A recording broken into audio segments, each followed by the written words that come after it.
Okay, ప్రసంగి 3వ అధ్యాయం తీయండి. ప్రసంగి 3వ అధ్యాయం మొదటి నుంచి చూడండి. ప్రతిదానికి సమయం కలదు, ఆకాశం క్రింద ప్రతి ప్రయత్నమునకు సమయం కలదు. పుట్టుటకు, చచ్చుటకు, నాటుటకు, నాటబడిన దాన్ని పెరికివేయుటకు, చంపుటకు, బాగు చేయుటకు, పడగొట్టుటకు, కట్టుటకు, ఏడ్చుటకు, నవ్వుటకు, దుఃఖించుటకు, నాట్యమాడుటకు, రాళ్లను పారవేయుటకు, రాళ్లను కుప్పవేయుటకు, కౌగిలించుటకు, మానుటకు, వెదకుటకు, పోగొట్టుకున్నటకు, దాచుకొనుటకు, పారవేయుటకు, చింపుటకు, కుట్టుటకు, మౌనముగా నుండుటకు, మాట్లాడుటకు, ప్రేమించుటకు, ద్వేషించుటకు, యుద్ధము చేయుటకు, సమాధాన పడుటకు. హల్లెలూయా. ఈ వచనం ఎంతమందికి అర్థమైందండి? ఈ వచనము ఎంతమందికి అర్థమైంది? ఎవరు స్పందించట్లేదు. అందరు ఇక్కడే ఉన్నారా? మళ్ళీ చదువుతానండి, మీరు సమాధానం ఇచ్చిన దాకా చదువుతాను. నాకు ప్రతిదానికి సమయం కలదు, ఆకాశం క్రింద ప్రతి ప్రయత్నమునకు సమయం కలదు. పుట్టుటకు, చచ్చుటకు, నాటుటకు, నాటబడిన దాన్ని పెరికివేయుటకు, చంపుటకు, బాగు చేయుటకు, పడగొట్టుటకు, కట్టుటకు, ఏడ్చుటకు, నవ్వుటకు, దుఃఖించుటకు, నాట్యమాడుటకు, రాళ్లను పారవేయుటకు, రాళ్లను కుప్పవేయుటకు, కౌగిలించుట మానుటకు, వెదకుటకు, పోగొట్టుకునుటకు, దాచుకొనుటకు, పారవేయుటకు, చింపుటకు, కుట్టుటకు, మౌనముగా నుండుటకు, మాట్లాడుటకు, ప్రేమించుటకు, ద్వేషించుటకు, యుద్ధము చేయుటకు, సమాధాన పడుటకు. ఇప్పుడు ఎంతమందికి అర్థమైందండి? స్పందించండి. దేవుడి సన్నిధిలో స్పందిస్తే ఆశీర్వాదం అది. ఇక్కడ చూడండి, వాక్యంలో ప్రతిదానికి సమయం కలదు, ప్రతిదానికి సమయం కలదు. ఎంతమంది నమ్ముతున్నారు ప్రతిదానికి సమయం కలదని? ప్రతిదానికి సమయం కలదు. సరే, మీకు అర్థమయ్యే రీతిలో చెప్తాను. ఎంతమంది ఇళ్లలో గడియారాలు ఉన్నాయి?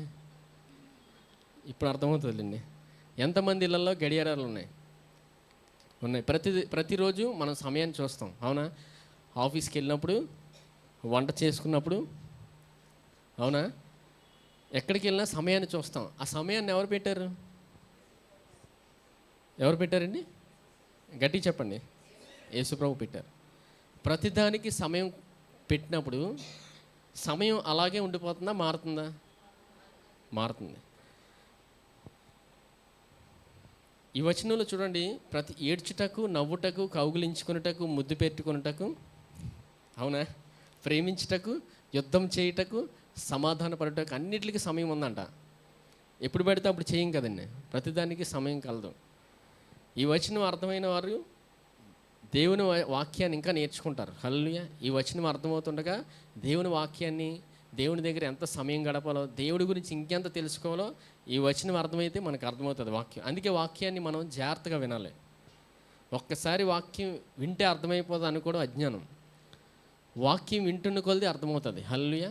వాక్యం వింటున్న కొలది పరిశుద్ధాత్మ దేవుడు అర్థమయ్యేలా మనకు నేర్పిస్తాడు. చివరిగా వచ్చేటప్పటికి సమాధాన పడుటకు ఉంది. సమాధానం వచ్చిందా రాలేదండి? సమాధానం వస్తుంది. సమయం మారుతున్నప్పుడు పరిస్థితులు కూడా మారతాయనే దేవుడు సమయాన్ని ఉంచాడు. హల్లెలూయా. ప్రతిదానికి సమయం కలదు, ప్రతిదానికి సమయం కలదు. దేవుడు ఎందుకు సమయాన్ని ఉంచాడు ప్రతిదానికి? ప్రతి పరిస్థితి మారుతుందని దేవుడు సమయం ఉంచాడు. ప్రతిదానికి సమయం దేవుడు ఉంచాడంటే అర్థం ఏంటండి? ప్రతి పరిస్థితి మారుతుందని. అందుకే దేవుడు సమయాన్ని పెట్టాడు. ఇప్పుడు చూడండి, ఇప్పుడు సమయం ఉదయం 9:20 అవుతుంది. ఈ సమయం ఉండిపోతుందా, మారుతుందా? మారుతుంది. రేపు అనేది వస్తుంది, అవునా? రాత్రి అవుతుంది, ఉదయం అవుతుంది, సమయాలు మారుతున్నాయి. ఇదంతా, ఈ ప్రాసెస్ అంతా, ఈ ప్రక్రియ ఎవరు ఉంచారు? దేవుడే ఉంచాడు. మరి దేవుడు ఉంచినప్పుడు ప్రతి పరిస్థితి మారుతుందనే దేవుడు సమయాన్ని ఉంచాడు. ఇప్పుడు ఎంతమంది పరిస్థితులు బాగాలేదు ఇక్కడ? అందరివి బాగున్నాయండి. పరిస్థితులు బాగాలేదు, అవునా? అది కూడా మారుతుంది. హల్లెలూయా. అందుకే దేవుడు సమయాన్ని ఉంచాడు. ప్రతి పరిస్థితి మారుతుందండి. దేవుడు ఎంత మంచివాడంటే సమయం ఎలా అయితే మారుతుందో ప్రతి ఒక్కరి పరిస్థితి మారుతూనే ఉంటుంది. ఈ ప్రాసెస్లో వెళ్ళేటప్పుడు మనం కనుచూపుతో వెళ్ళకూడదండి. కనుచూపుతో వెళ్తున్నామంటే అది అజ్ఞానం. అది దేవుడు పనిచేసే విధానం ఎలా ఉంటుంది? ఆయన విశ్వాసంతో పనిచేస్తాడు. హల్లెలూయా. దేవుడు ఎలా పనిచేస్తాడు? విశ్వాసంతో పనిచేస్తాడు. మరి విశ్వాసం ఎలా వస్తుంది? వాక్యము వింటే వస్తుంది, వినుట వలన విశ్వాసము కలుగును. ఆ వచనం ఇంగ్లీష్ వచ్చిన వాళ్ళు చదువుకోండి. తెలుగులోని వినుట అని ఉంది అంతే. ఇంగ్లీష్లో హియరింగ్ అని ఉంటుంది. అంటే వింటూనే ఉండాలి వాక్యాన్ని. వింటుంటే విశ్వాసం వస్తుంది. ఈ ప్రాసెస్లో వెళ్తున్నప్పుడు దేవుడు ఎలా పనిచేస్తాడో అర్థమవుతుంది. లేకపోతే దేవుడు ఎలా పనిచేస్తాడో అర్థమవుతుంది ఎప్పటికీ. మనిషి జ్ఞానం బట్టి చూపును బట్టి ఎప్పుడు వెళ్ళకూడదు. దేవుడు ఎప్పుడు ఎలా పనిచేస్తాడండి? దేవుడు ఎలా పనిచేస్తాడండి? ఇప్పుడే చెప్పానండి, విశ్వాసంతో పనిచేస్తాడు. మరి విశ్వాసంతో పనిచేస్తాడు అన్నప్పుడు మనం ఎలా వెళ్ళాలి? మనం కూడా విశ్వాసం ద్వారానే అడుగులు వేయాలి. మరి ఆ విశ్వాసం ఎలా వస్తుంది? వినుట వలన వస్తుంది. అంతేనండి. దేవుడు పనిచేసే విధానం చాలా సులువు. ఆయన మాట వింటే దేవుడు ఎలా పనిచేస్తాడో మనకు తెలిసిపోద్ది. హల్లెలూయా. సరే, ఇప్పుడు చూడండి, దానియేలు తీయండి. దానియేలు 2వ అధ్యాయం.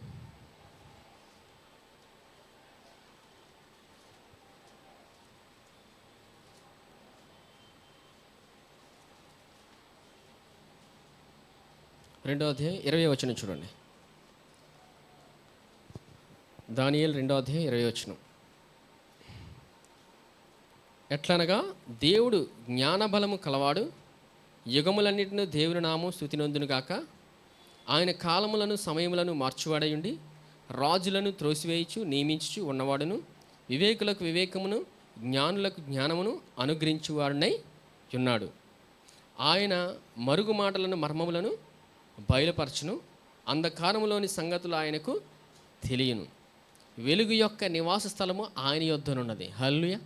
ఈ వచనం జాగ్రత్తగా చూడండి. మొదటి నుంచి ఎట్లనగా దేవుడి జ్ఞానబలము కలవాడు. దేవుడు ఏమి కలవాడండి? జ్ఞానబలము కలవాడు. యుగములన్నిటినో దేవుని నామం స్తుతినందునుగాక.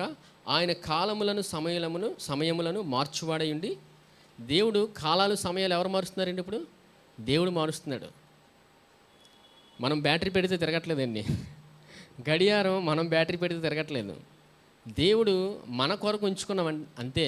కానీ కాలాలు సమయాలు అనేది దేవుడు మారుస్తున్నాడు. సూర్యుడు వెళ్ళమంటే వెళ్ళాలి అంతే. చంద్రుడు రమ్మంటే రావాలి. ఈ ప్రాసెస్ ఎవరు ఉంచారు? దేవుడు ఉంచాడు. ఉదయము సాయంత్రము రాత్రి దేవుడు ఉంచాడు కాబట్టి అవుతున్నాయి. ఎవరైనా తిప్పుతున్నారండి? ఎవరు తిప్పట్లేదు. దేవుడు నిర్ణయించాడు అంతే. దేవుడు నిర్ణయించాడంటే ఆ ప్రాసెస్ అవుతూనే ఉంటుంది. ఇప్పుడు చూడండి, ఎండాకాలం వస్తుంది, వర్షాకాలం, చలికాలం, ఇవన్నీ ఎవరు ఉంచారు? దేవుడే ఉంచాడు. అందుకే వచనంలోని చూడండి మరలా, ఎట్లనగా దేవుడు జ్ఞాన బలము కలవాడు, యుగములన్నిటిన దేవుని నామ స్తుతినందునుగాక. ఆయన కాలములను సమయములను మార్చువాడై ఉండి రాజులను త్రోసివేయచ్చు నియమించుచు ఉన్నవాడును, వివేకులకు వివేకమును జ్ఞానులకు జ్ఞానమును అనుగ్రహించువాడునై ఉన్నాడు. ఆయన మరుగు మాటలను మర్మములను బయలుపరచును, అంధకారములోని సంగతులు ఆయనకు తెలియను. వెలుగు యొక్క నివాస స్థలము ఆయన యొద్దనున్నది. వెలుగు యొక్క నివాస స్థలం ఎవరి దగ్గర ఉందండి? ఆయన యొద్ద ఉంది. మనం అందరం ఎవరు? వెలుగు సంబంధం. ఎవరు చేశారు మనల్ని? ఆయన చేశారు. చీకటిలో నుండి ఆశ్చర్యకరమైన తన వెలుగులోనికి ఆయన మనల్ని తెచ్చుకున్నాడు. ఎలా తెచ్చుకున్నాడండి? చీకటిలో నుండి ఆశ్చర్యకరమైన తన వెలుగులోనికి దేవుడు మనల్ని తెచ్చుకున్నాడు. ఆయన ఈరోజు మనం వెలుగు సంబంధం అని పలుకుతున్నామంటే అది మన వల్ల వచ్చింది కాదు, అది ఆయన సామర్థ్యం. ఎందుకంటే మనిషికి దేవుడు సామర్థ్యాన్ని ఇచ్చాడు. మనిషికి దేవుడు సామర్థ్యాన్ని ఇచ్చాడు. అది ఎంతవరకు? కొంతవరకే. మనిషి తన సామర్థ్యాన్ని నమ్ముకొని ముందుకెళ్దామని ప్రయత్నిస్తుంటాడు. చూసే సామర్థ్యం ఎవరు ఇచ్చారు? దేవుడే. మాట్లాడే సామర్థ్యం దేవుడే ఇచ్చాడు. దేవుడే ఉంచాడు ప్రతిదానికి సామర్థ్యం. ఒక మందు వేసుకుంటున్నామంటే మెడిసిన్, ఆ సామర్థ్యం ఉంచిందే దేవుడు. మరి సంపూర్ణ సామర్థ్యం ఎవరిలో ఉంది? యేసుప్రభులో ఉంది. హల్లెలూయా. ఎంతమంది నమ్ముతున్నారు యేసుప్రభులో ఉందని? సరే, వాక్యం చూద్దాం. చూడండి, మార్కు సువార్త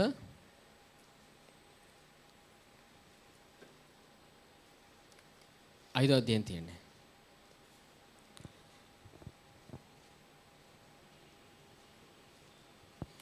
25వ వచనం. మార్కు సువార్త 5వ అధ్యాయం 25వ వచనం. 12 ఏండ్ల నుండి రక్తస్రావ రోగము కలిగిన ఒక స్త్రీ ఉండెను. ఆమె అనేక వైద్యుల చేత ఎన్నో తిప్పలు పడి తనకు కలిగినదంతా ఏమి చేసుకొని ఎంత మాత్రం ప్రయోజనం లేక మరింత సంకటపడెను. ఆమె యేసుని గురించి విని నేను ఆయన వస్త్రము మాత్రం ముట్టినా బాగుపడను అనుకొని జనసమూహంలో ఆయన వెనుకకు వచ్చి ఆయన వస్త్రము ముట్టెను. హల్లెలూయా.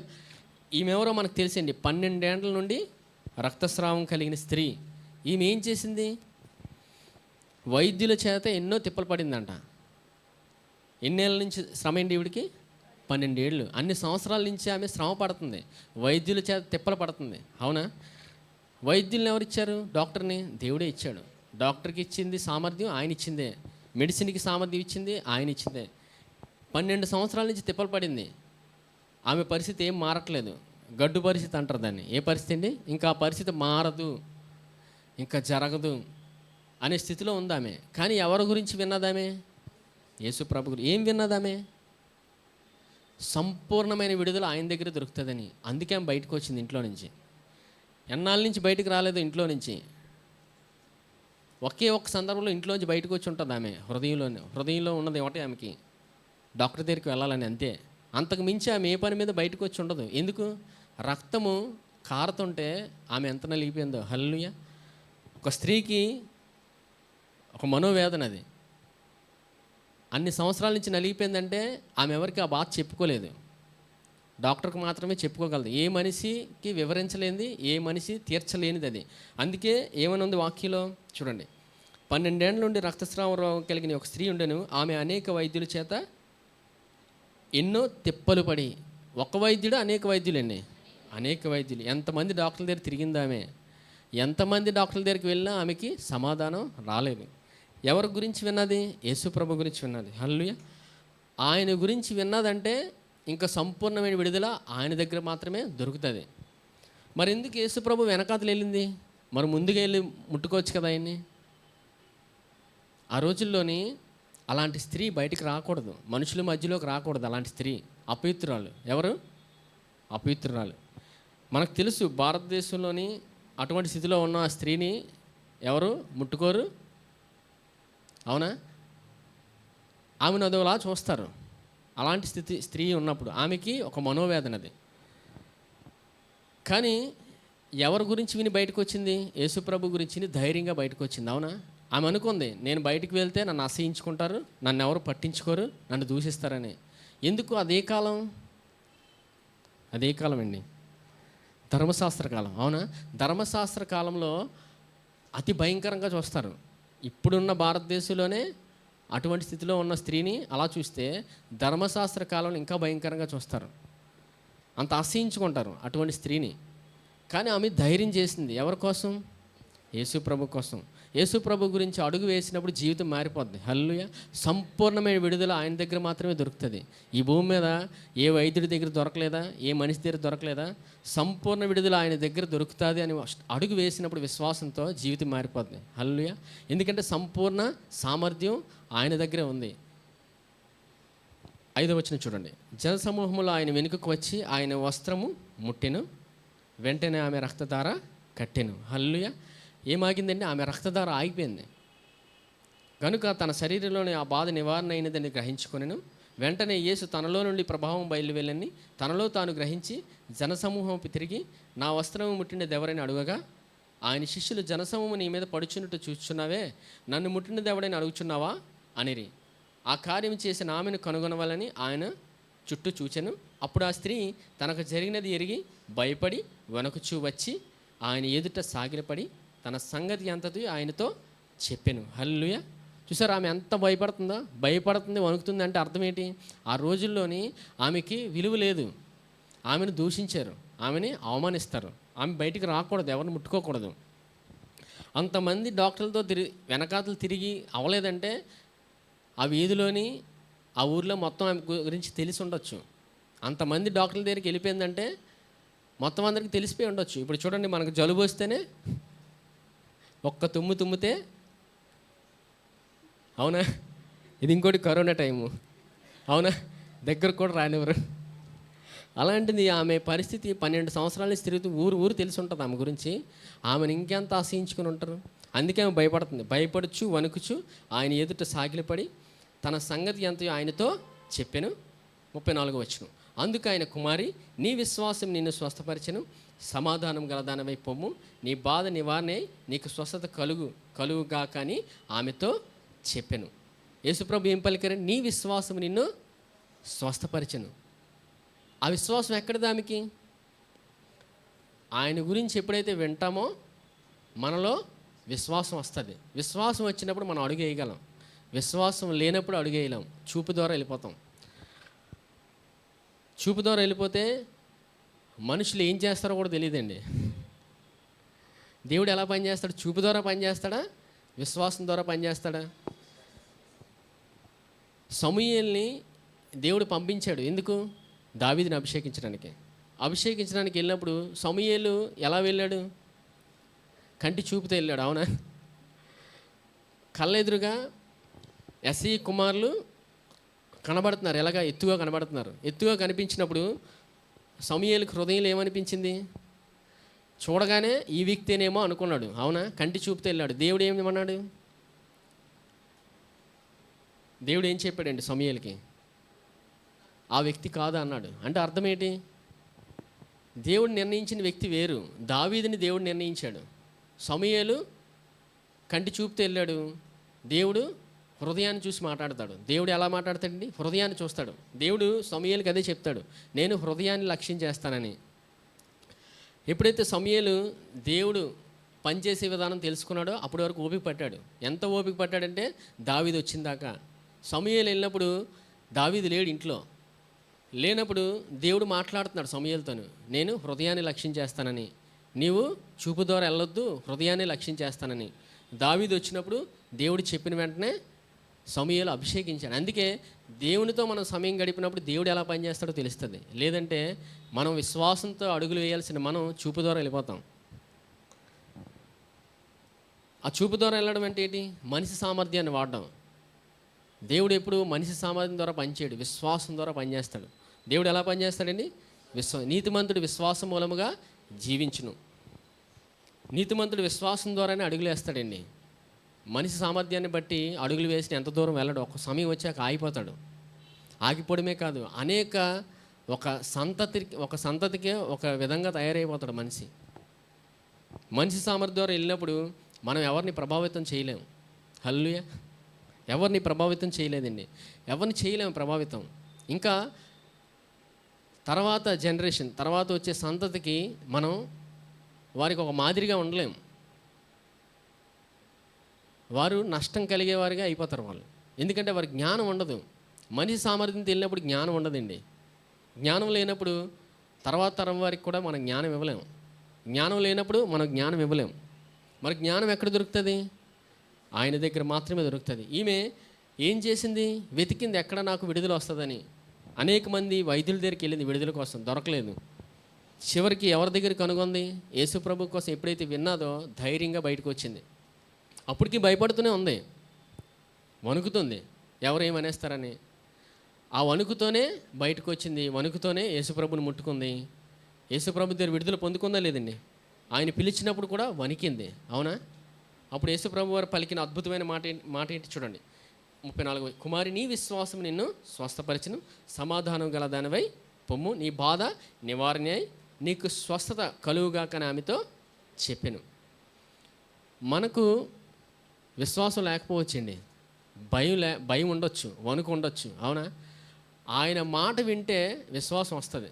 ముందు విశ్వాసం లేకపోవచ్చు, భయంతోనే బ్రతకొచ్చు, జీవితాంతం వణుకుతోనే వెళ్ళొచ్చు. నన్ను ఎవరు పట్టించుకోరు, నన్ను అసహించుకుంటారు, నన్ను దూషిస్తారు, నాకు ఏ సామర్థ్యం లేదు కదా, నాకు మనుషులు విలువరు అని మనం ముందుకు వెళ్తూనే ఉండొచ్చు. ఈమె ఉన్న కాలం ఏంటి? ఈమె కాలం ఏ కాలంలో నడుస్తుంది? మరణకాలం. అది హల్లెలూయా. ఆ మరణకాలంలో నడుస్తుంది. ఆమెకి ఏం అర్థం అవ్వట్లేదు. ప్రతి మనిషికి ఒక ప్రపంచం ఉంటుందండి.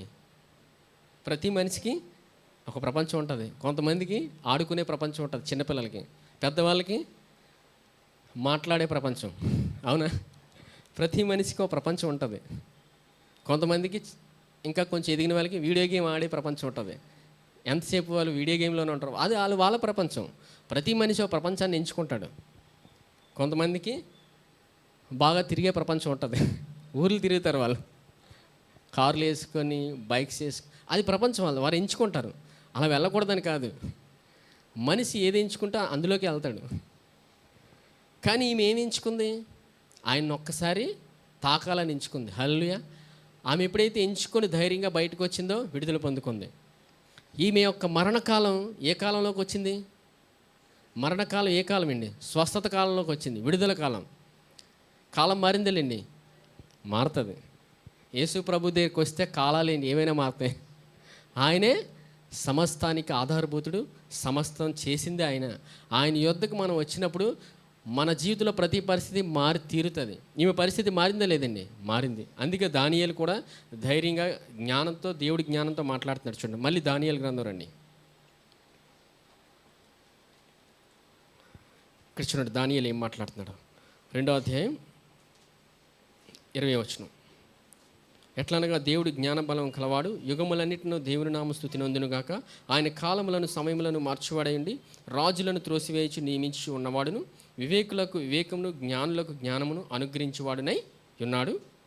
ఆయన మరుగుమాటలను మర్మములను బయలుపరచును, అంధకారములోని సంగతులు ఆయనకు తెలియను, వెలుగు యొక్క నివాస స్థలం ఆయన యొద్దనున్నది. ఈ వచనం ఎందుకు చెప్తున్నానంటే, ఇక్కడ దానియేలు కూడా ఒక భయంకరమైన కాలంలో ఉన్నాడు. హల్లెలూయా. దానియేలు పరిస్థితి కూడా బాగాలేదు. ఇక్కడ దానియేలుకున్న కాలం ఏంటంటే అది కూడా మరణకాలమే. అక్కడ స్త్రీ గురించి చూసాం, ఆమె వైద్యుల వెనకాల తిరిగింది, విడుదల దొరకలేదు, యేసుప్రభు దగ్గరే విడుదల పొందుకుంది. కానీ ఈ వచనంలో మరణకాలంలో ఉన్నారని మనకు స్పష్టంగా కనబడుతుంది. చూడండి 2వ అధ్యాయం 12వ వచనం చూడండి. దానియేలు 2వ అధ్యాయం 12వ వచనం. అందుకు రాజు కోపము తెచ్చుకొని అత్యాగ్రహము గలవాడై బబులోనులోని జ్ఞానులందరినీ సంహరింపవాలని యాజ్ఞ ఇచ్చెను. ఇట్టి శాసనం బయలుదేరట వలన జ్ఞానులు చంపబడవలసి ఉండగా వారు దానియేలును అతని స్నేహితులను చంపజూచిరి. ఏమైందండి? ఇక్కడ ఒక రాజు ఉన్నాడు. ఆ రాజుకి వచ్చిన సమస్య ఏంటంటే, రాజుకి ఒక కళ వస్తుంది. ఆ కళ మర్చిపోతాడు రాజు కళ మర్చిపోతాడని ఆ రాజు కళ ఏదైతే మర్చిపోయాడో ఆ కళ భావం కూడా చెప్పమంటాడు. హల్లెలూయా. అర్థమైందండి? రాజు కళ మర్చిపోయాడు. జ్ఞానులందరినీ పిలిచి నేను కళ మర్చిపోయినా కళ చెప్పమంటారు. ఎవరికి అర్థం అవ్వలేనట్టు ఉంది. చూడండి, ఇప్పుడు నాకు కళ వచ్చిందండి. రాత్రి నాకు కళ వచ్చింది, మిమ్మల్ని చెప్పమంటున్నాను. ఏ కళ వచ్చిందో ఎవరికైనా సాధ్యం అవుతుందా? ఎవరు చెప్పలేరు. కళ భావం చెప్పగలం, కానీ ఏ కళ వచ్చిందో నేను ఎలా చెప్తాను? ఎవరు చెప్పగలరా కళ? దేవుడే చెప్పగలడు. అది దేవుడి జ్ఞానం ఉన్నవాళ్ళు దేవుడి దగ్గర నుంచి పొందుకొని చెప్పగలం. దేవుడి జ్ఞానాన్ని బట్టి జరుగుతుంది. అది దేవుని సామర్థ్యం, మనిషి సామర్థ్యాన్ని బట్టి జరగదు. అది చూడండి ఏం జరిగిందో. 2వ అధ్యాయం 1 నుంచి చూడండి. నెబుకద్నెజరు తన ఏలుబడి యందు 2వ సంవత్సరమున కలలు కనెను. అందును గూర్చి ఆయన మనస్సు కలతపడగా ఆయనకు నిద్ర పట్టుకుండెను. కాగా రాజు తాను కనిన కళలను తానుకు తెలియజెప్పుటకై శకునగాండ్రను గారడి విద్య గలవారిని మాంత్రికులను కల్దీయులను పిలువనంపుడని యాజ్ఞేయగా వారు వచ్చి రాజు సమ్ముఖము నిలిచిరి. రాజు వారితో, నేను ఒక కల కంటిని, ఆ కలభావం తెలుసుకొనవలనని నేను మనోవ్యాకుల మొంది ఉన్నాననగా కల్దీయులు సిరియా బాస్తెట్లనరి రాజు చిరకాలము జీవించునుగాక, తమరి దాసులకు సెలవీడి మేము దాని భావమును తెలియజేసేదము. రాజు, నేను దాని మరచితిని కానీ కళను దాని భావను మీరు తెలియజేయని ఎడల మీరు తుత్తునీలుగా చేయబడుదురు, మీ ఇండ్లు పెంటకొప్పగా చేయబడును. ఎంతమందికి అర్థమైంది? ఈ వచనం చదువుతున్నప్పుడు జాగ్రత్తగా చదివితే అర్థమవుతుంది. మీరు ఇంటికి వెళ్ళి చదవండి. నెబుకద్నెజరు రాజు అండి. ఆ రాజుకి కళ వచ్చిందని కళ భావం చెప్పాలని ఎవరోజు గారడి విధి చేసిన వాళ్ళు జ్ఞానులు పిలిపించాడు. ఎందుకు? వారికి తెలియదు ఎందుకు పిలిచాడో. వీళ్ళేమో రాజు దగ్గర కదా, రాజుకి ఏదైనా చెప్తే ధనం ఇస్తారని ఆస్తి వెళ్ళారు. రాజు వెంటనే ఏం చెప్పాడు? రాజుని అడిగారు వీళ్ళు. రాజా, అయితే సరే ఏంటి మీ కళ అన్నప్పుడు, నేను కళ మర్చిపోయాను అన్నాడు. కళ మర్చిపోయాను అనగానే వారికి వచ్చిన పనిష్మెంట్ ఏంటి? కళ చెప్తే కళభావం చెప్దామని అన్నారు. కళ మర్చిపోయానంటే వారికి అర్థం అవ్వలేదు. వెంటనే రాజు ఏమి ఇచ్చాడు వారికి పనిష్మెంట్? మిమ్మల్ని చంపిమన్నాడు. అదే సందర్భం అండి. ఎవరెవరికి వచ్చింది అది చూడండి. 12వ వచనం. అందుకు రాజు కోపము తెచ్చుకుని అధ్యాపం గలవాడై బబులోనులోని జ్ఞానులందరినీ సంహరింపవలని ఆజ్ఞ ఇచ్చెను. ఇట్టి శాసనం బయలుదేరుట వలన జ్ఞానులు చంపవలసి ఉండగా వారు దానియేలును అతని స్నేహితులను చంపజూచిరు. ఇక్కడ ఎవరున్నారు? ఈ రాజు సందర్భంలో దానియేలు కూడా ఉన్నారు. ఇప్పుడు వీళ్ళు ఉన్న కాలం ఏంటి? మరణకాలం. వీరిని చంపుదామని చూస్తున్నారు. ఎవరు? రాజే. రాజు కళ ఏ మనిషి భూమి చెప్పలేడు, రాజుకు వచ్చిన కళ. కానీ అందుకే ఆ సందర్భంలో దానియేలు ఏం మాట్లాడాడు చూడండి.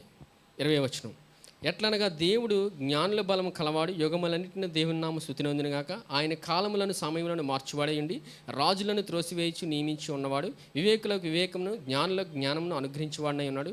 ఆయన మరుగు మాటలను మర్మములను బయలుపరచును. దేవుడు ఏం పరుస్తాడని? ఏ మాట అయితే మరుగైందో దాచబడి ఉందో అది దేవుడు మాత్రమే చెప్పగలడు. ఇది ఎవరికి తెలుసు ఆ జ్ఞానం? దానియేలుకి తెలుసు. మరి చెప్పబడిందా? దేవుడు ఇచ్చాడంటే చూడండి. 28వ వచనం చూడండి. అయితే మర్మములను బయలుపరచగల దేవుడు ఒక్కడు పరలోకమందు ఉన్నాడు. అంత్య దినముల యందు కలుగబోవు దానిని ఆయన రాజుకు నెబుకద్నెజరునకు తెలియజేసెను. తాము పడక మీద పరుండిగా తమరి మనసులో కలిగిన స్వప్న దర్శనములు ఏవనగా. ఇప్పుడు మీరు ఇంటికి వెళ్ళి చదవండి, చాలా కొంచెం పెద్దది. ఏం కళ వచ్చిందో మొత్తం అంతా ఎవరు చెప్తారు? ఇప్పుడు దానియేలు చెప్తే. ఎక్కడదా సామర్థ్యం? పరలోకమందున దేవుడు చెప్తున్నాడు. ఎవరిలో నుండి? దానియేలులో నుండి. దేవుడు ఏమైనా చేయగలడండి. కాలాలు సమయాలు ఆయన మారుస్తాడు. ఈ మరణకాలం ఏమైంది దానియేలు జీవితంలో? ఆశీర్వాద కాలంగా మార్చాడు దేవుడు. రాజు దానియేలుని చంపుదామని చూశాడు. దానియేలు ఎవరి గురించి మాట్లాడాడు? దేవుడి గురించి మాట్లాడాడండి. ఎందుకు? ఆ కలభావాన్ని ఎవరు చెప్పగలరు? దేవుడు చెప్పగలడు. దేవుడు చెప్పగలడని దానియేలు ఎప్పుడైతే పలికాడు ఆ మాట, దేవుడు ఏ కళ అయితే నెబుకద్నెజరుకి వచ్చిందో ఆ కలభావం అంతటిని దానియేలు చెప్పేస్తాడు. హల్లెలూయా.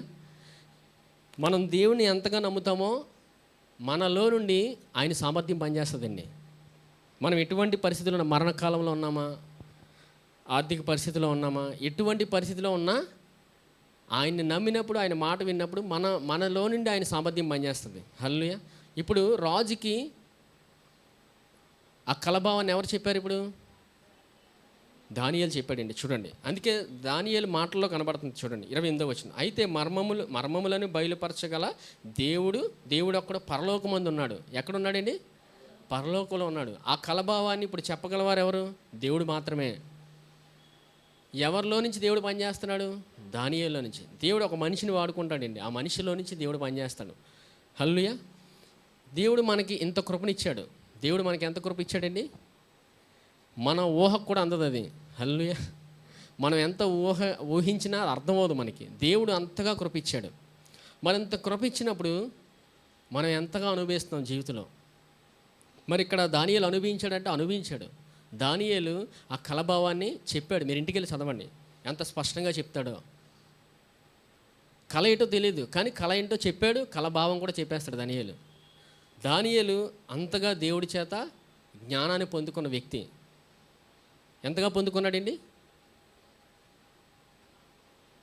కళ ఏంటో తెలియదు, కానీ కళ చెప్పి కలభావాన్ని చెప్పాడంటే ఆ జ్ఞానం ఎక్కడిది? దేవుని సామర్థ్యం అది. ఏ మానవుడు భూమి మీద చెప్పలేడు అలాగా. దేవుని సామర్థ్యం. దేవుడు పనిచేసే విధానం అలాగే ఉంటుందండి. మనుషులకు అర్థమవుతుంది అది ఇలా పనిచేస్తాడని. దేవుడు ఇలా జరుగుతుంది, అసలు జరగదు కానీ జరుగుతుంది. దేవుడు పని చేయగలడు. 12 ఏళ్ళ నుంచి ఆ స్త్రీ బాధపడుతుంది. ఆమె ఏమనుకుని ఉంటుంది? ఇంకా జరగదు, ఇంకా 12 సంవత్సరాలు అయిపోయింది, ఇంతమంది వైద్యుల దగ్గర తిరిగాను, ఇంకా జరగదు, అది ఇంకా అవ్వదు. ఆమె హృదయంలో అనుకొని ఉండొచ్చు. అందుకే ఆమె భయపడుతూ బయటకు వచ్చింది. కానీ ఎవరి కోసం విన్నది? యేసు ప్రభు గురించి విని ధైర్యంగా బయటకు వచ్చిందండి. డాక్టర్ల మీద ఆధారపడింది, ఆమె జీవితం మారలేదు. కానీ నిజమైన వైద్యుడి దగ్గరికి వచ్చింది. ఎవరైనా? యేసు ప్రభు దగ్గరికి వచ్చింది. మనం ఆయన యొద్దకి ఎంతగా వెళ్తుంటామో మన జీవితంలో ప్రతి పరిస్థితి మారుతుందండి.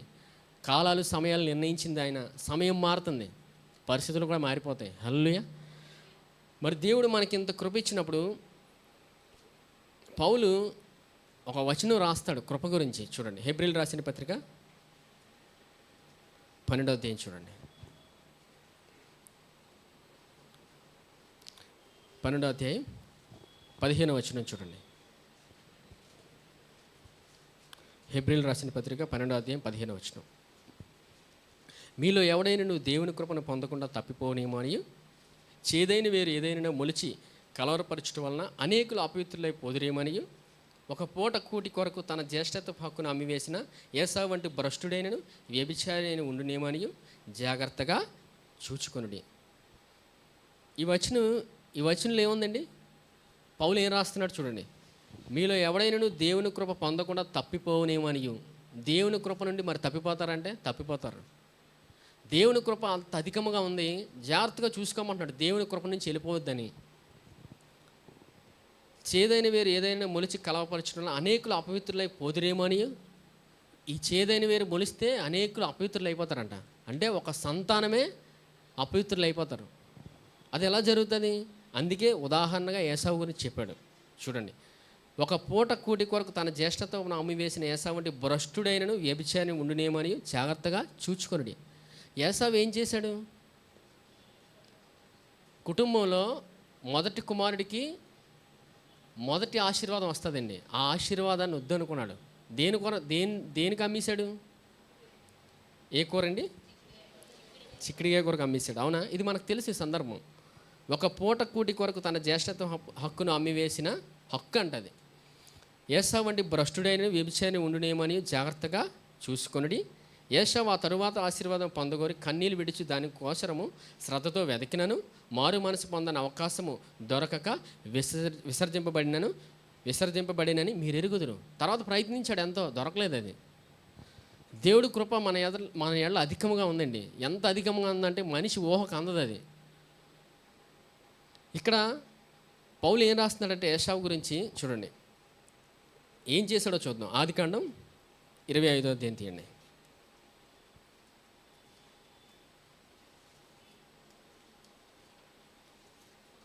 ఆదికాండం 25వ అధ్యాయం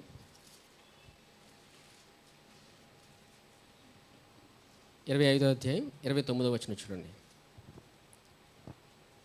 ఆదికాండం 25:29 వచ్చిన చూడండి. 25వ అధ్యాయం 29.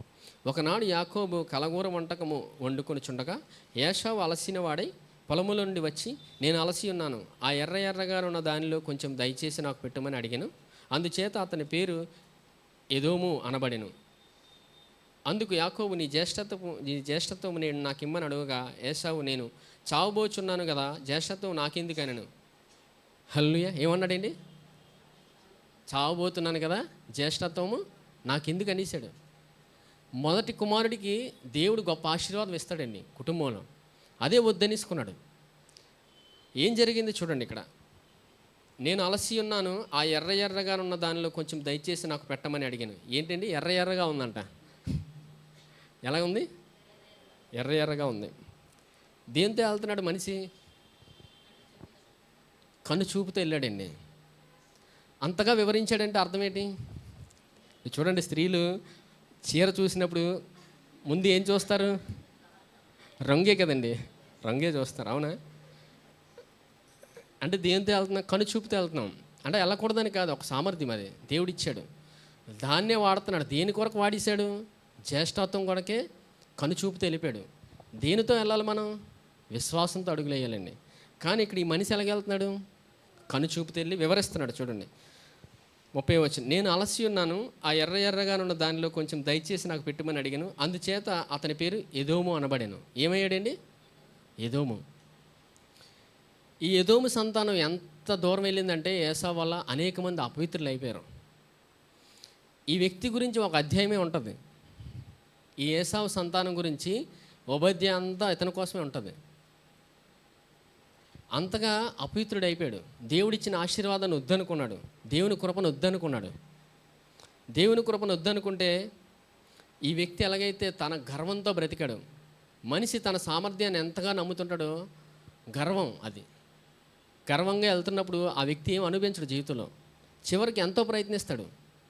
ఇంకా తర్వాత సరే నేను చేశాను, ఆశీర్వాదం కావాలనుకున్నాడు, అది దొరకలేదు. ప్రయత్నించాడు కానీ దొరకలేదు. మలాకి చేయండి.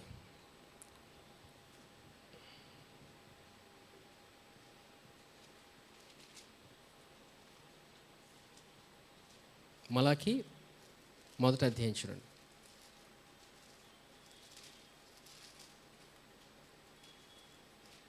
మలాకి 1:4 చూడండి.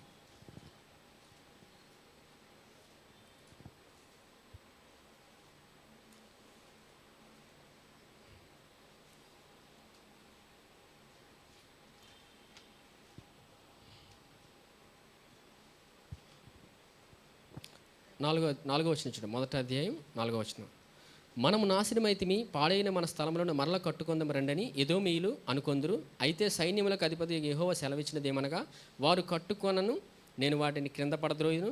లోకులు వారి దేశము భక్తిహీనుల ప్రదేశమనియు, వారు యెహోవా నిత్య కోపాగ్నికి పాత్రులనియు పేరు పెట్టుదురు.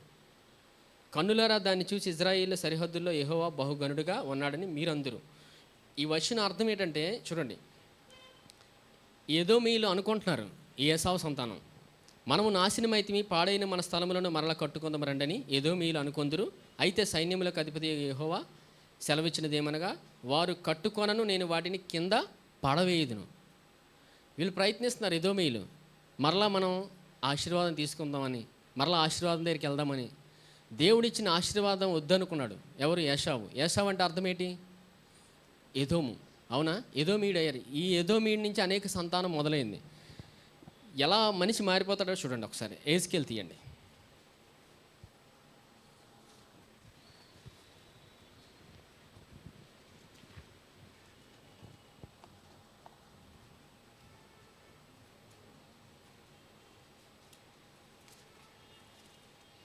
ఏజ్కేల్ 25.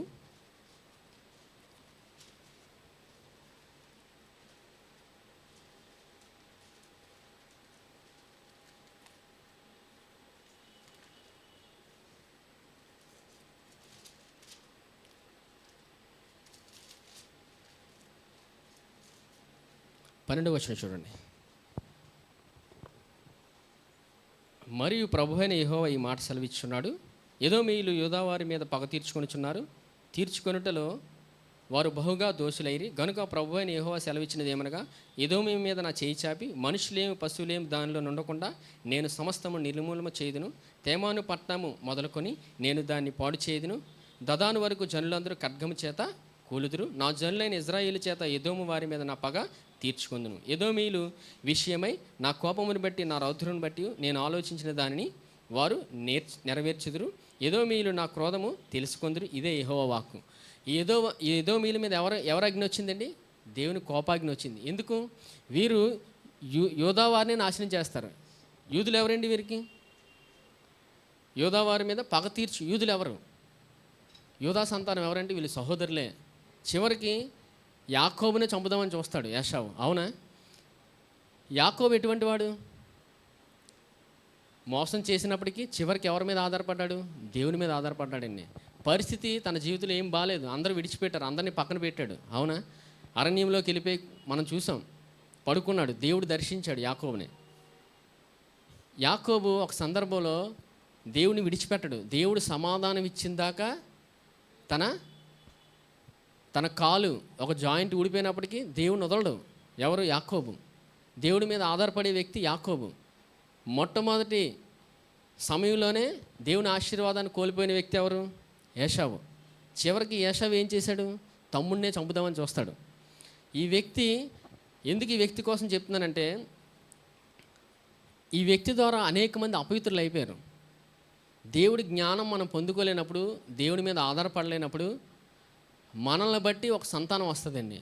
మనకే జ్ఞానం లేనప్పుడు ఎవరికి మనం ఇవ్వలేము జ్ఞానం. అందుకే అనేకులు అపవిత్రులు అయిపోయారని అక్కడ హెబ్రీలు రాసిన పత్రికలో పౌలు చెప్తున్నాడు. హల్లెలూయా! ఎంతమందికి అర్థమవుతుందండి?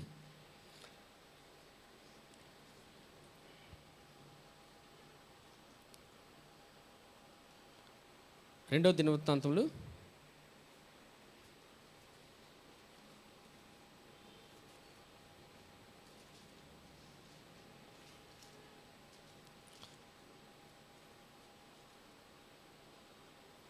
'క్షమించండి, దానియేలుకి వచ్చింది.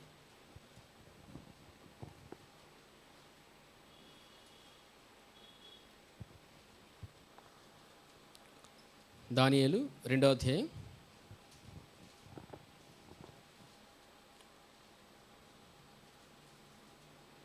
20 చూడండి. ఎట్లనగా దేవుడు జ్ఞానబలము కలవాడు, యుగములన్నిటిని దేవుని నామం స్తుతినొందును కాక. ఆయన కాలములను సమయములను మార్చువాడయండి, రాజులను త్రోసివేయచ్చు నియమించి ఉన్నవాడును, వివేకులకు వివేకమును జ్ఞానులకు జ్ఞానమును అనుగ్రహించువాడునై ఉన్నాడు. ఆయన మరుగు మాటలను మర్మములు బయలుపరచును, అంధకారంలోని సంగతులు ఆయనకు తెలియను. వెలి యొక్క నివాసస్థలము ఆయన యొద్ద నున్నది. దేవుడు ఎవరండి? ఆయన కాలములను సమయములను మార్చువాడు. మరి కాలములు సమయములను మార్చువాడు అన్నప్పుడు మనం ఎవరి దగ్గరికి వెళ్ళాలి? ప్రతిదినము ఆయన దగ్గరికి వెళ్ళాలి. మనం ఎప్పుడైతే వెళ్తామో మనం జ్ఞానం పొందుకుంటాం. హల్లెలూయా. జ్ఞానం పొందుకుంటే మనకేమొస్తుంది? జ్ఞానం వస్తుంది. హల్లెలూయా. జ్ఞానం వచ్చినప్పుడు మనం అందరికీ జ్ఞానం ఇవ్వగలం. అవునా? మరి ఎందుకు చెప్తున్నానంటే చూడండి, కీర్తనలు తీయండి ఒకసారి. మరి మనం ఏ కాలంలో ఉన్నామో తెలియాలి కదా. కీర్తనలు 90వ అధ్యాయం,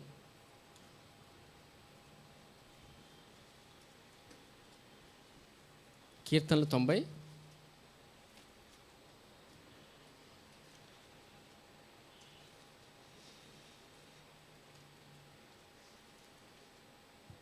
అధ్యాయం 12వ వచనం చూడండి. కీర్తనలు 90వ అధ్యాయం 12వ వచనం. మాకు జ్ఞాన హృదయం కలుగునట్లు చేయము, మా దినములు లెక్కించుటకు మాకు నేర్పుము. మాకు జ్ఞానం హృదయం కలుగునట్లు చేయము, మా దినములు లెక్కించుటకు మాకు నేర్పుము. ఇప్పుడు మనం ఏ కాలంలో ఉన్నామండి? మనం ఏ కాలంలో ఉన్నాం? ఇప్పుడు ఏ కాలంలో ఉన్నామండి? మనం కృపాకాలంలో ఉన్నాం. అవునా? ఆయన రాకడికి దగ్గరలో ఉన్నాము. మనం ఆయన త్వరగా వస్తున్నాడు. మా సంఘం ఎవరు ఎత్తబడతారండి? సంఘం ఎత్తబడుతుంది. మనం ఈ కాలంలో మనం ఏం నేర్చుకోవాలి? ఆయన కృప గురించి తెలుసుకోవాలి, అంతే. హల్లెలూయా. కృప గురించి మనం తెలుసుకోవట్లేదంటే అర్థం ఏంటి?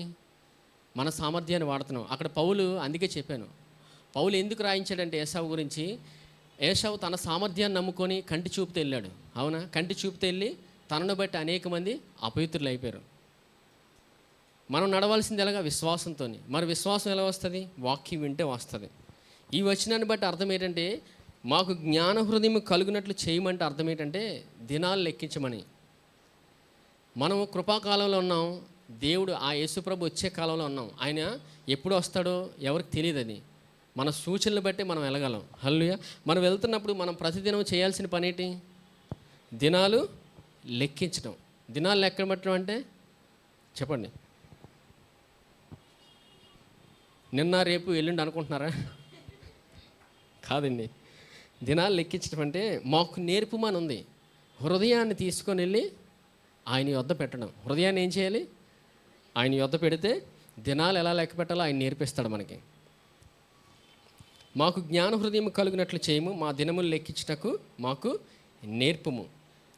హృదయం తీసుకెళ్ళి ఎక్కడ ఉంచాలండి? జ్ఞానం దగ్గర ఉంచాలి. జ్ఞానం అంటే ఎవరు? జ్ఞానము, నీతి, విమోచన, పరిశుద్ధత ఆయనే. మరి హృదయాన్ని తీసుకెళ్ళి జ్ఞానం దగ్గర ఉంచినప్పుడు మనకేం వస్తుంది? జ్ఞానమే వస్తుందండి. మరి జ్ఞానం వస్తుంది అన్నప్పుడు మనం ఆయన దగ్గరికి వెళ్ళాలి. ఈ భూమి మీద మనిషి బ్రతకాలంటే జ్ఞానం లేకుండా మనం వెళ్ళలేము. జ్ఞానంతోనే ముందుకు వెళ్ళగలం. ప్రతిదినం మనం ఏం చేయాలండి? మన హృదయాన్ని తీసుకెళ్ళి ఆయన దగ్గరికి ఉంచాలి. మనకి దినాలు లెక్క పెట్టడం ఎలాగో ఆయన నేర్పిస్తాడు. దినం లెక్క పెడితే మనకు అన్నీ అర్థమవుతుందండి. ప్రతిదినము మనం లెక్క పెట్టేలాగా మనం అవ్వాలి. మనం అవ్వాలంటే ఎవరి దగ్గరికి వెళ్ళాలి? ఆయన యొద్దకు వెళ్ళినప్పుడు మనకు ఆయన నేర్పిస్తాడు. హల్లెలూయా. ఎంతమందికి అర్థమైందండి? ప్రతి పరిస్థితి మారుతుంటుందండి. ఎటువంటి కాలంలో ఉన్నా ఆయనే మార్చేవాడు. ప్రతి కాలాన్ని ఆయన మార్చేవాడు అన్నప్పుడు మనం ప్రతిదినము లెక్క పెట్టే స్థితిలోకి వెళ్ళాలి. మాకు జ్ఞాన హృదయం కలుగునట్లు చేయము, మా దినములు లెక్కించుటకు మాకు నేర్పము. మనం ఆయన యొద్దకు వెళ్ళినప్పుడు మనకి జ్ఞాన హృదయం వస్తుంది. ఏమొస్తుందండి?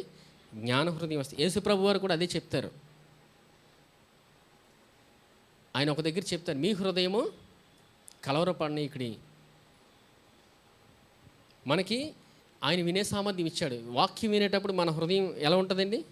మన హృదయం వాక్యంతో నింపుకుంటాం. కీర్తనలు 31వ అధ్యాయం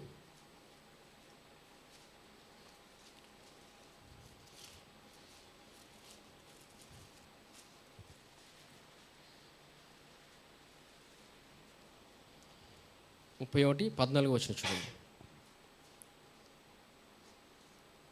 కీర్తనలు 31:14.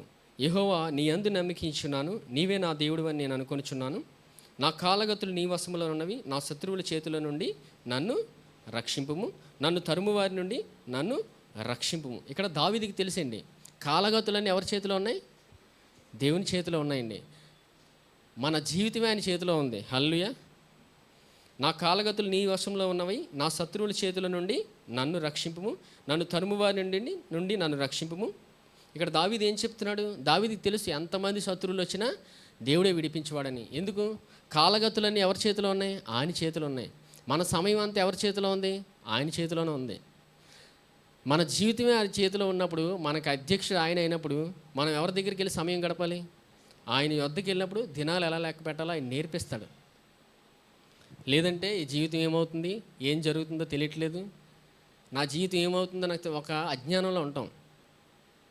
ఎందుకు ఈ జీవితం అనే ప్రశ్న వస్తుంది. ఇంకా మారదేమో, ఏదైనా లేదా ఒక పరిస్థితి వచ్చినప్పుడు, ఒక మరణకరమైన ఒక శరీరంలో ఏదో బలహీనత వచ్చినప్పుడు ఇది మారదేమో, ఇంకా జరగదేమో, నా జీవితం ఇంకా అజ్ఞానంలో ఉంది, ఇంక ఇది మారదు అనే ఒక స్థితికి వస్తాం జ్ఞానం లేనప్పుడు. కానీ ఆయన ఎవరు? కాలాలు సమయాలు మార్చువాడు ఆయన. మన జీవితంలో సమయం మారుతుందా లేదండి? కాలాలు సమయాలు ఆయన మార్చివాడు అన్నప్పుడు మన జీవితంలో పరిస్థితి మారుతుందా మారదా? మారుతుంది, ఖచ్చితంగా మారుతుందండి. ఆయన యొద్దకు వెళ్ళినప్పుడు మనకు ఆయన నేర్పిస్తాడు. నేర్పించినప్పుడు మనం నేర్చుకుంటాం. మన జీవితంలో ప్రతి పరిస్థితి ఎలా మారుతుందో ఆయన మనకు నేర్పిస్తాడు. హల్లెలూయా. ఎంతమంది నమ్ముతున్నారు ప్రతి పరిస్థితి మారుతుందని? ఆయన మార్చువాడు. ప్రతిదాన్ని మార్చువాడే ఆయన. మన జీవితంలో ప్రతి పరిస్థితి కూడా మారుతుంది. హల్లెలూయా. ఏ పరిస్థితి అలా ఉండిపోదండి. సమయం ఎలా అయితే మారుతుందో ప్రతి పరిస్థితిని కూడా ఆయనే మార్చువాడు. హల్లెలూయా. ఈ సమయంలో రొట్టె ద్రాక్షరసం తీసుకుందాం. ఈ రొట్టె ఆయన శరీరానికి సదృశ్యంగా ఉంది. ప్రతి మానవుడు రక్షించబడాలని ఆయన భూమికి ఆకాశానికి మధ్యలో వేలాడాడు. ప్రతి మానవుడు రక్షించబడాలని వేలాడి ఆయన శిలువలో ప్రతి మానవుడి యొక్క శిక్షను భరించాడు. ఆయన ప్రతి అవమానాన్ని భరించాడు. అంత కృపను మనందరికీ ఇచ్చాడు. ఈ దినం మనలందరినీ ఆయన నీతిమంతుడిగా తీర్చాడు. ఎవరైనా అనారోగ్య స్థితిలో ఉంటే ఆయన పొందిన దెబ్బల వల్ల నాకు స్వస్థత కలిగిన నమ్మి ఈ రొట్టెని తీసుకోండి.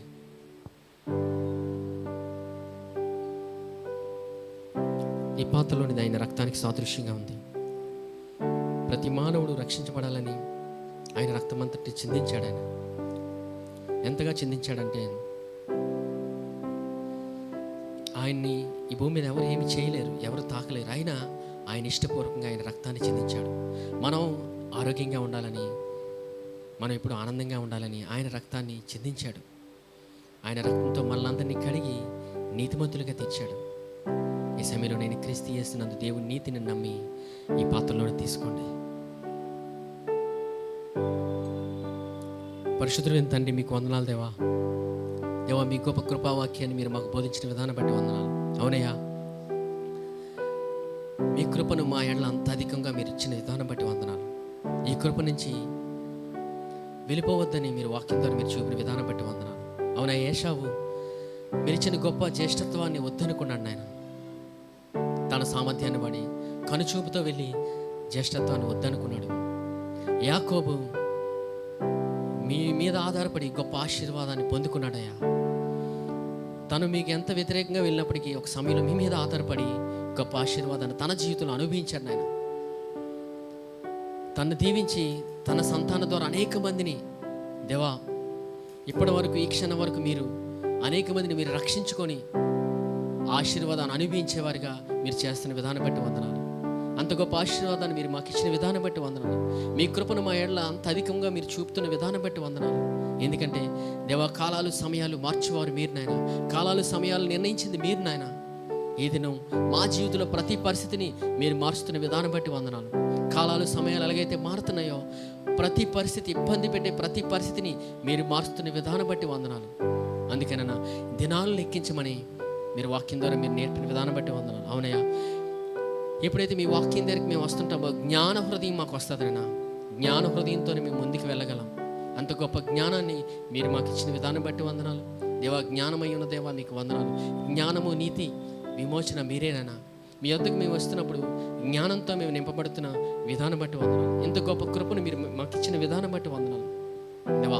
సంఘం మీదనైనా, సంఘానికి శిరస్సు మీదనైనా మీ గొప్ప కృపా వాక్యాన్ని మీరు బోధిస్తున్న విధానం బట్టి వందనాలు దేవా. మమ్మల్ని మీరు నడిపించేవారు నాయన, మీరు నడిపించేవారు మీకు వందనాలు దేవా. మీ బిడ్డలందరినీ జ్ఞాపకం చేస్తున్నాను.